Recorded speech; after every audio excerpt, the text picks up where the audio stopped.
which means he's taking years off his life. But you could take 20 years or you could take 5 years, you know?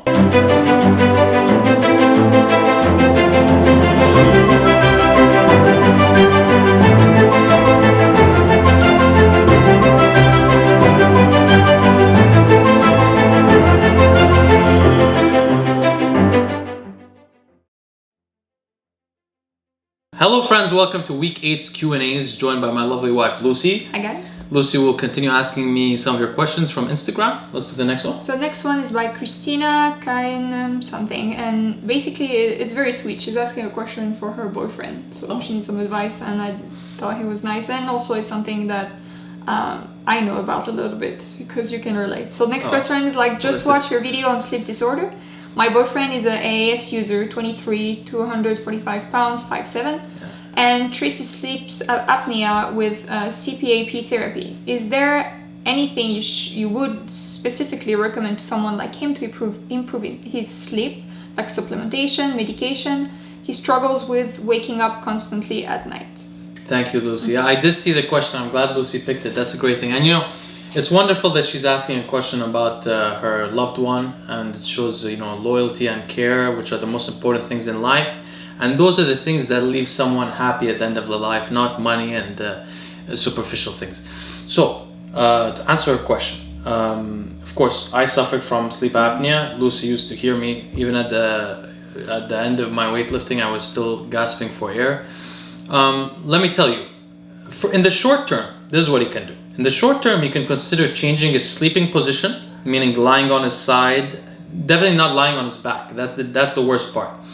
You can try to figure out how to keep him in one position through the night. That's easier on him. The really big guys that I know personally sleep, as I discovered on some of my trips competing with them, they sleep on their belly, because sometimes we stay in the same room. They sleep on their belly like a beached whale, you know, because that's the only way to do it. So maybe try sleeping on his belly or something like that. Second thing is the CPAP really depends on the quality. The mask depends on the facial shape you have. Some masks will hold a tight seal and some won't. So you need to find a mask that fits him perfectly, that keeps a tight seal. Third, you can make sure that the pressure coming from the machine is adequate for his needs. So these needs will change when he gains weight and when he loses weight. By like 10-15 pounds, it'll change. So he needs to keep having it recalibrated. Now, if you go through a doctor, they may require you to do another sleep study each time. So do what I did, become friends with the guy at your manufacturer and call him and have him change it for you. Because that's at the end, the doctor gets a prescription and he changes it. If you can become friends with them, that will help a lot. Now, I don't know if you remember, I did that. I did change it, yeah. So that's one thing. Now, the reason why your boyfriend is waking up is because he's in a hypoxic condition, which means he has low oxygen levels. The reason he's waking up is because it's a primal self-defense mechanism to keep him alive, to stop him from getting brain damage. The less oxygen he has, the more brain damage and heart damage he will incur from sleep apnea. And that happens to all people on that have sleep apnea. They get brain damage and heart damage. The worse it is, the longer they have it. Okay, that's a real thing. And it causes cardiovascular disease. The actual sleep apnea directly causes cardiovascular disease. So what this means for the young lady is that you don't want to tranquilize him with a hypnotic tranquilizer like a benzo or like a strong sleeping medication or like a Seroquel or something like that, thinking that, oh, he's gonna sleep deeper so he won't wake up, because the less he wakes up, the more brain damage and heart damage you'll get.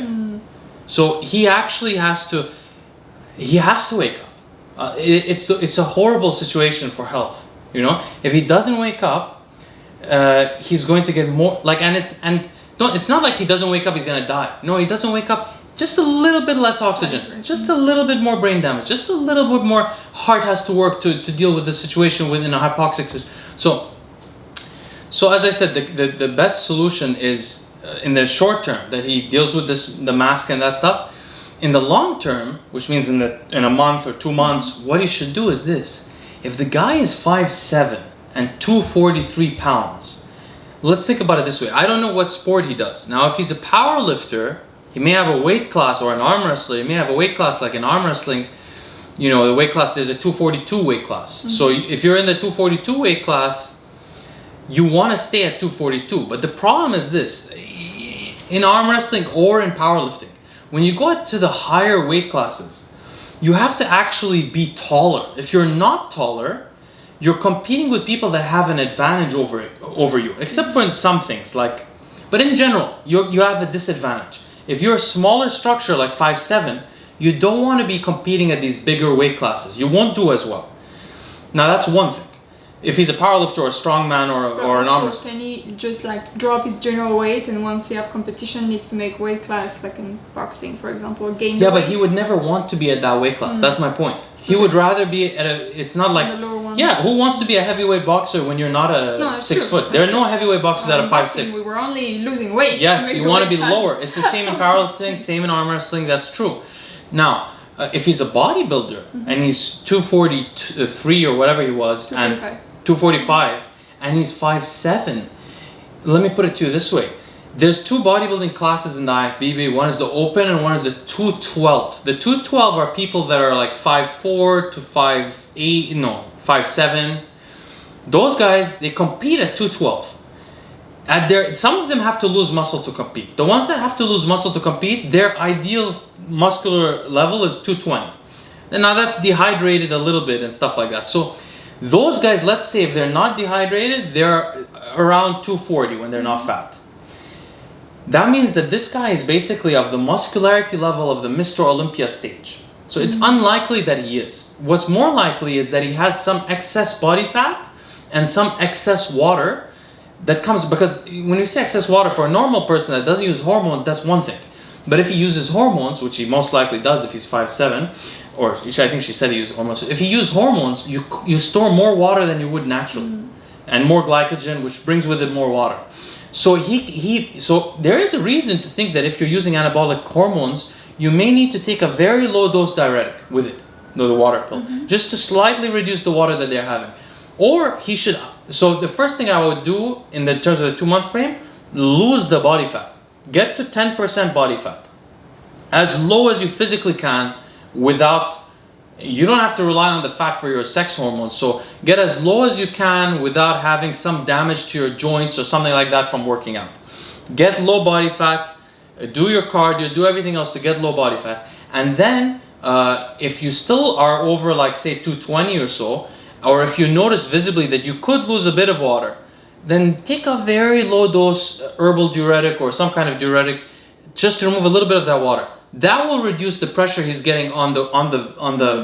But the only real solution in the long term is to lower that neck size, which means to lose muscle eventually. But he may be able to like half his sleep apnea severity by losing the fat and the water, because he may get down to 220 or 215, and he'll do way better. And then he fixes the pressure on the sleep out, get the right mask, it'll be a bit better, but it'll never be fine. He'll always have health problems from this, because he won't get into a delta wave deep sleep as well, and his sleep will be fragmented, and he's gonna have some level of hypoxia, which means he's taking years off his life. But you can take 20 years or you could take 5 years, you know? Yeah.